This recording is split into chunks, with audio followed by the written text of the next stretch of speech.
محترم حضرات، مردوں کو زندہ کرنے کا دوسرا واقعہ جو اللہ رب العالمین نے سورہ بقرہ میں ذکر کیا ہے وہ گائے کا واقعہ ہے۔ آپ کو معلوم ہے کہ بنو اسرائیل میں ایک لاولد مالدار آدمی تھا اور اس کے پاس بچے نہیں تھے، وہ لاولد تھا۔ اس کا وارث صرف ایک بھتیجا تھا۔ بھتیجے کو کے دل میں ہرس پیدا ہوئی اور اس نے ایک رات اس نے اپنے چچا کو قتل کر کے اس کی لاش کسی آدمی کے دروازے پر ڈال دیا۔ صبح قاتل کی تلاش میں ایک دوسرے کو لوگ قاتل ٹھہرانے لگے۔ لوگ پریشان ہیں، آخر کس نے قتل کیا ہے؟ بالآخر یہ بات موسیٰ علیہ السلام تک پہنچتی ہے تو موسیٰ علیہ السلام نے اللہ کے حکم سے انہیں ایک گائے ذبح کرنے کا حکم دیا اور کہا کہ گائے ذبح کر کے اس کے گوشت کا ایک ٹکڑا لے کر مقتول کو مارو، جس سے وہ زندہ ہوگا اور زندہ ہو کر کے وہ اپنے قاتل کی نشاندہی کرے گا کہ مجھے کس نے قتل کیا ہے۔ اسی کو اللہ تعالیٰ نے سورہ بقرہ کی آیت نمبر 60 پر 7 میں ذکر کیا ہے۔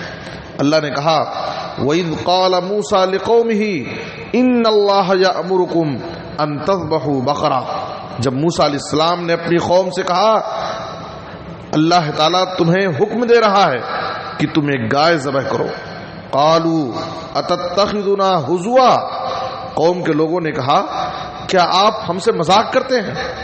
موسیٰ علیہ السلام اللہ کے پیغمبر ہیں، وہ اللہ کا حکم ان کے سامنے بیان کر رہے ہیں۔ قوم کی سرکشی کا حال یہ ہے کہ وہ کہتی ہے کہ کیا آپ ہم سے مذاق کر رہے ہیں؟ موسیٰ علیہ السلام اللہ کے پیغمبر نے کہا قال اعوذ باللہ ان اکون من الجاہلین، میں اللہ کی پناہ چاہتا ہوں اس بات سے کہ میں جاہلوں میں سے ہو جاؤں۔ میں تو تمہیں اللہ کا پیغام سنا رہا ہوں، اللہ کا حکم بیان کر رہا ہوں اور تم کہتے ہو کہ میں مذاق کر رہا ہوں۔ فَقُلْنَا اضْرِبُوهُ بِبَعْضِهَا، آگے اللہ تعالیٰ نے کہا کہ ہم نے کہا کہ تم ذبح کر کے اس کا ایک ٹکڑا لے کر کے گوشت کا تم اس سے مقتول کو مارو اور وہ زندہ ہوگا اور زندہ ہو کر کے اپنے قاتل کی نشاندہی کرے گا۔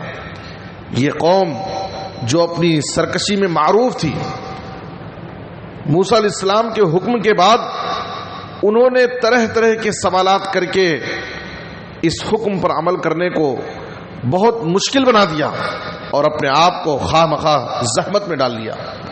کبھی سوال کرتے کہ اس کی عمر کیا ہوگی گائے کی، کبھی سوال کرتے کہ گائے کا رنگ کیا ہوگا، کبھی کہتے کہ اس کے صفات کیا ہوں گے۔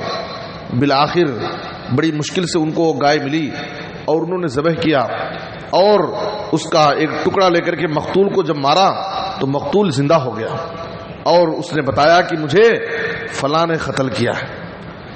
اللہ نے اس واقعے کو ذکر کرتے ہوئے کہا كَذَلِكَ يُحْيِي اللَّهُ الْمَوْتَى وَيُرِيكُمْ آيَاتِهِ لَعَلَّكُمْ تَعْقِلُونَ، جیسے تمہاری نظروں کے سامنے ہم نے ایک مقتول کو اپنی قدرت سے دوبارہ زندہ کیا، اسی طرح سے ایک وقت آئے گا کہ اللہ تعالیٰ دنیا کے سارے مردوں کو زندہ کرے گا۔ اللہ تعالیٰ تمہیں اپنی نشانیاں دکھاتا ہے تاکہ تم عقل سے کام لو، اللہ کی قدرت پر ایمان لاؤ۔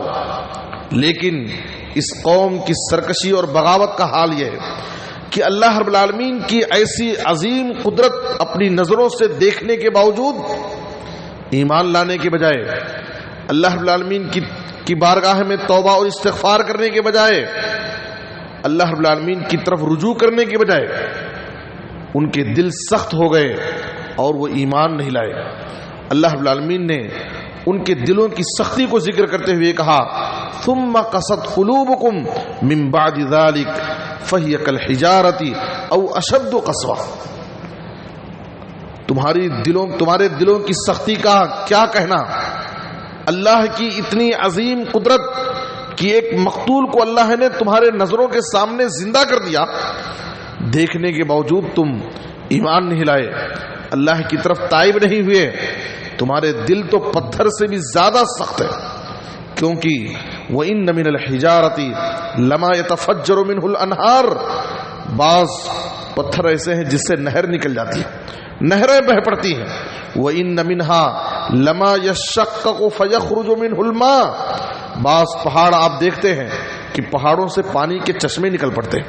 وَإِنَّ مِنْهَا لَمَا يَهْبِطُ مِنْ خَشْيَةِ اللَّهِ، اور کچھ پہاڑ ایسے ہیں جو اللہ کے ڈر سے گر جاتے ہیں۔